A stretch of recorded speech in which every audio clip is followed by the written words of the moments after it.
Hello दोस्तों, स्वागत है हमारे चैनल पे। प्राकृतिक दृश्यों के साथ एक कहानी का लुत्फ उठाइए। माँ बेटी के मिलने की तड़प क्या होती है, आइए सुनते हैं इस कहानी की। तर आज तो सरिता जी आंगन में खुशियाँ दिल खोल कर देख रही थी। आंगन में मानो उसकी बचपन की छोटी सी बेटी आने को बेचैन थी, जिसकी छम छम करके आवाज़ों को आंगन में अपनी किलकारियों से गुलजार कर दिया करती थी। आंगन में रंगोली से सजकर अपनी प्रशंसा जता रही थी। रसोई में आती नए नए पकवानों की खुशबू आस पड़ोस का पूरा वातावरण महक गया था। आज पड़ोस वाले भी उतावले हो रहे थे। सरिता जी की बेटी नंदनी 3 सालों के बाद आ रही थी। नंदनी सरिता जी की बेटी है, जो कि 2 भाइयों की इकलौती बहन है। नंदनी की शादी 5 साल पहले अमेरिका में रहे एक लड़के से हुई थी। शादी के बाद वह फिर थोड़े दिनों के बाद नहीं आ पाई। मायके आने के लिए वह तरस गई। लास्ट में थोड़े दिनों के बाद वह प्रेग्नेंट हो गई। उसके बाद उसके बच्चे की डिलीवरी, यहाँ तक कि नंदनी को बेड रेस्ट की सख्त हिदायत दे दी। इसलिए नंदनी चाहकर भी अपने मायके नहीं आ पा रही थी। अब सरिता जी चाहे कितना भी वीडियो कॉल कर ले, पर अपनी बेटी के सारे समाचार जान ले, पर बेटी को जब तक अपने गले से लगाकर एक बार माँ मिल नहीं लेती, तब तक उन्हें सुकून नहीं आता है। अब नंदनी भी अपनी माँ से मिलने के लिए उतनी ही बेचैन हो गई जितने कि एक माँ बेचैन थी। वीडियो कॉल पर कभी कभी तो नंदनी की रुआई भी आ जाती थी अपनी माँ के पास कुछ पल बिताने के लिए, पर क्या कर सकते थे, दोनों की मजबूरियाँ थी। आज आखिर वह घड़ी भी आ गई कि दोनों माँ बेटी मिले। अब सरिता जी के लिए पल पल सदियों जैसा लग रहा था। नंदनी को आने में बस अब कुछ ही देर बचे थे। नंदन सरिता जी की नज़रें बार बार घड़ी पर पड़ रही थी और घड़ी ऐसा लग रहा था मानो जैसे रुक सी गई हो। वह बार बार कभी रसोई घर में जाती, कभी बहुओं को आवाज़ देती, कभी कुछ बोलती, कभी कुछ बोलती। किसी चीज़ में कोई कमी नहीं होनी चाहिए, सब जल्दी से काम करो, नंदनी आने वाली है। सरिता जी नंदनी के कमरे में चक्कर लगाती हैं। बेड पर बिछे बेडशीट को बार बार सही से होने के बाद भी सही करती हैं। कमरे को नंदनी के ही हिसाब से सजाया भी जाता है, जैसे नंदनी छोड़ के गई थी शादी से पहले। अब सब कुछ नंदनी के मन मुताबिक ही हो रहा था। अपनी नातिन के लिए पूरा कमरा खिलौने से भर दिया था। तभी बाहर से गाड़ी का हॉर्न बजा। नंदनी के भाई और पापा नंदनी को लेने गए। वह लोग नंदनी को लेकर आ भी गए। अब सरिता जी की खुशी के मारे दौड़कर आंगन में आ गई। आरती के लिए स्वागत का थाल पहले ही सजा जा चुका था। दोनों बहुएं भी अपनी ननद का स्वागत करने के लिए घर के मुख्य द्वार पर आकर खड़ी हो गई थी। आस पड़ोस वाले भी कुछ लोग आ गए थे। सबके चेहरे पर खुशी हो रही थी, साफ झलक रही थी। दोनों माँ बेटी को गले मिलते देखकर सभी लोग खुशी के आंसू बहाने लगे। सबकी आंखें नम थी। 3 साल बाद माँ बेटी गले लगाकर नंदनी खूब रोई। सरिता जी ने भी अपनी खुशी की गंगा जमुना बहा दी और बेटी को चुप कराते हुए बोली, अरे बस कर लाडो, अब तो पूरे 2 महीने मेरे पास रहेगी। इन 3 सालों की पूरी कमी हम माँ बेटी 2 महीने में ही पूरी कर लेंगे। नंदनी का स्वागत करके सब लोग अंदर आ गए।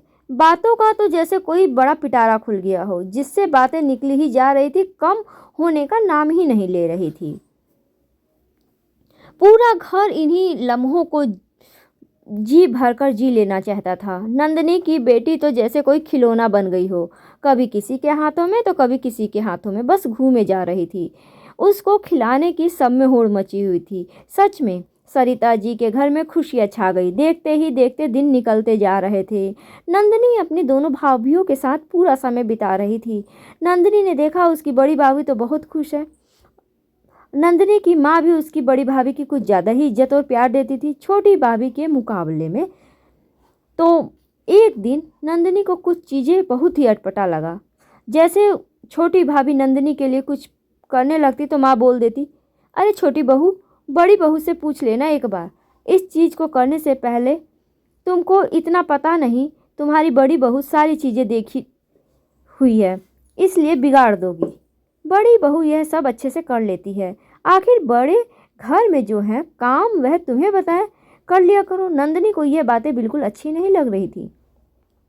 एक दिन नंदनी की बड़ी भाभी सरिता जी के साथ कहीं गई थी। नंदनी की छोटी भाभी रसोई में कुछ काम कर रही थी और मौका भी मिल गया। बात करने का। नंदिनी की बेटी भी सो चुकी थी। अब नंदिनी रसोई में अपनी छोटी भाभी के पास गई और बोली, भाभी मैं आपके पास मायके में ज़्यादा समय नहीं बिता पाई, पर आपसे हमेशा मेरी बात होती रहती है, पर उस बात में मैंने कभी आपकी उदासी को महसूस नहीं किया। आप हमेशा मुस्कुरा कर बात करती हैं, पर अब जब मैं आपसे इतने दिनों के लिए मिल चुकी हूँ तो आपके मुस्कुराहट के पीछे कोई उदासी छिपी हुई है। आप झूठ मत बोलना भाभी, मुझको ननद नहीं आपकी दोस्त समझकर हर एक बात बताओ ना भाभी। क्या आपको इस घर में कोई प्रॉब्लम है? क्योंकि मैंने माँ को भी बड़ी भाभी आपसे ज़्यादा इज्जत देते हुए देखा है। नंदिनी की छोटी भाभी बोली, अरे नहीं दीदी, एक सामान्य से परिवार की लड़की को भला इतना अच्छा संपन्न परिवार मिल गया, भला मुझको यहाँ पर क्या प्रॉब्लम होगी? मेरे मायके वालों ने भी मैंने कभी इतना ऐशो आराम नहीं देखा था, मैंने अपने मायके में भी जितना यहाँ देखा है। नंदिनी बोली, भाभी मैं सुख सुविधा वाली बात नहीं कर रही हूँ, बातें हमेशा सुख सुविधा की नहीं होती, कुछ और भी होती है। नंदिनी इतनी प्यार से वाली बातें सुनकर छोटी भाभी से बोली, सच है दीदी, यह बात तो बस मुझे कोई दिक्कत नहीं है, यहाँ पर बस शादी के बाद मेरा मायके जाना ना के बराबर हो गया है, यह समझ लीजिए। मैं भूल ही गई हूँ अब मायके की बात। बहुत याद आती है दीदी, मेरी माँ भी तड़पती है जैसे आपकी माँ, पर वह भी ज़्यादा जोर देकर आपकी माँ को नहीं कह पाती। उनको पता है उनकी बेटी एक सामान्य परिवार की होकर एक बड़े खानदान में गई है, इसलिए वह ऐसी बातें कर कर आपकी माँ को नाराज़ नहीं करना चाहती। उनकी मर्जी के बिना मुझे मायके बुलाकर, नंदिनी दीदी यह सुख तो आपकी बड़ी भाभी के हिस्से में लिखा हुआ है, वह तो जब चाहे मायके आ जा सकती है, उनको कोई रोक टोक नहीं है। सासू माँ भी बड़ी दीदी के एक बार कहने पर भी उनको मायके भेजने के लिए तैयार हो जाती हैं, लेकिन मुझे वह कब आएगी, कितने दिन रुकेगी, कोई सवाल नहीं करते, बल्कि उनको यह कहकर भेज देती हैं कि तू जा आराम से, तुझे यहाँ की चिंता करने की कोई ज़रूरत नहीं है। यह है ना तेरी छोटी देवरानी, यहाँ संभाल लेगी सब कुछ। और जब मैं कभी उनको डरते डरते पूछ भी लेती हूँ कि थोड़े दिन के लिए मायके जाऊँ क्या, अरे यहाँ घर कौन संभालेगा, तेरे नौकर थोड़े हैं जो पीछे सारी जिम्मेदारियाँ संभाल लेंगे, और वगैरह वगैरह मुझे सुनना पड़ता है। अब बताइए भाभी, उसके बाद तुझको वापस ससुराल भेजने की सौगात देने के लिए, अरे यहाँ से मैं भर भर कर खाने पीने का सामान भी भेजती हूँ, और जब तू आती है तो खाली हाथ आ जाती है। अरे ढंग की साड़ियाँ भी नहीं देती तेरी माँ तुझको, रहने दे, यहाँ ऐसो आराम की ज़िंदगी मिली है, मज़े कर। क्या करेगी वहाँ मायके में जाकर, जहाँ सुविधा के नाम पर कुछ भी नहीं है। ऐसा बोलते बोलते छोटी भाभी भावुक होकर रोने लगी। नंदिनी अपनी भाभी का दर्द देखकर बेचैन हो गई। उसने अपनी भाभी को गले लगाकर चुप कराया। एक बेटी को मायके जाने की क्या बेचैनी होती है, यह मुझसे भला कौन समझ सकता है। 3 साल तक बेचैन थी अपनी माँ से मिलने के लिए, और माँ मुझसे मिलने के लिए। मुझे दुख तो इस बात का है कि मेरी माँ खुद एक बेटी की माँ होकर और बेटी को माँ से दूर रहने का दर्द उठाकर भी किसी दूसरे की बेटी को दर्द क्यों दे रही है। इतनी बेरहम कब से बन गई। आप चिंता मत करो छोटी भाभी, मैं आपको आपके मायके जाने का हक दिलाकर रहूंगी, जो हक सिर्फ माँ ने अपनी बड़ी बहू को दे रखा है। शाम को सरिता जी और बड़ी भाभी घर पर आ गए। दोनों शॉपिंग करके आए थे। बड़ी भाभी कुछ साड़ियाँ जो काफ़ी महंगी लग रही थी नंदिनी को दिखाते हुए बोली, देखो नंदिनी, मैं कल मायके जा रही हूँ, मेरी बड़ी बहन आई है किसी काम से, उनसे मिलने के लिए ये साड़ियाँ लाई हूँ, देखो उनको देने के लिए कैसी लग रही है। नंदिनी बोली, पर भाभी अभी माँ ने फ़ोन करके बताया आप 2 महीने पहले ही तो अपने मायके गई थी, फिर इतनी जल्दी क्यों जा रही हैं आप। बहन आई है तो क्या हुआ, सरिता जी बीच में ही बोल पड़े। अरे नंदिनी बेटा, तो क्या हो गया, 2 महीने पहले गई थी, अब और चली जाएगी। नंदिनी बोली, माँ बड़ी भाभी कभी भी मायके जा सकती हैं, तो फिर छोटी भाभी मायके क्यों नहीं जा सकती। वह तो कई सालों से अपने मायके नहीं गई। अरे आखिर बड़ी बहू को ही मायके जाने का हक है क्या, छोटी भाभी को नहीं। सरिता जी बोली, अरे तेरी बड़ी भाभी जब भी अपने मायके जाती है ना, वहाँ से महंगी महंगी सौगात लेकर आती हैं, महंगे महंगे गहने लेकर आती है। अरे तेरे लिए, मेरे लिए, पूरे परिवार के लिए कुछ ना कुछ ज़रूर लेकर आती है, वह भी इतनी अच्छी चीज़। तेरी बड़ी भाभी की लाई हुई तोहफे ही मैंने तेरे लिए भी संभाल कर रखे हैं, तू देखना बहुत अच्छे लगते हैं। और तेरी छोटी भाभी को एक दो बार मायके भेजा है। अरे मैं नौकरों को दिवाली होली की बख्शिश ना दूं, ऐसी साड़ियाँ लेकर आई है। मोहल्ले की औरतों को दिखाने में भी शर्म आती थी मुझको, और तेरी बड़ी भाभी की चीज़ें पड़ोस की औरतों को दिखाती हूँ बड़े शौक से। सबके सामने बड़ा अच्छा महसूस करती हूँ मैं इतनी अच्छी चीज़ें दिखाकर। नंदिनी बोली, वाह माँ, एक गरीब घर की बेटी को मायके जाने का हक भी नहीं है? मतलब क्योंकि उसकी मायके वालों के पास उसको देने के लिए कुछ नहीं है, महंगी चीज़ें नहीं है, इसलिए इसलिए उसका मायका जाना बंद कर दिया जाए और उसको ससुराल में एक नौकरानी बना के रख लो, और बड़ी बहू को महारानी, क्योंकि वह पैसे वाली है। बस छोटी भाभी के मायके नहीं भेजने का यही कारण है ना माँ? आपकी दोनों बहुएं आपके लिए बराबर हैं। दोनों के मायके में चाहे कितना भी अंतर हो, पर आपके लिए उन दोनों में अंतर करना बहुत बड़ी मूर्खता है माँ। वह दोनों इस घर की बहू है और आपके लिए समान है। अगर आप उन दोनों में फ़र्क करोगे ना माँ, तो देखना एक दिन वह भी आप में फ़र्क करेगी।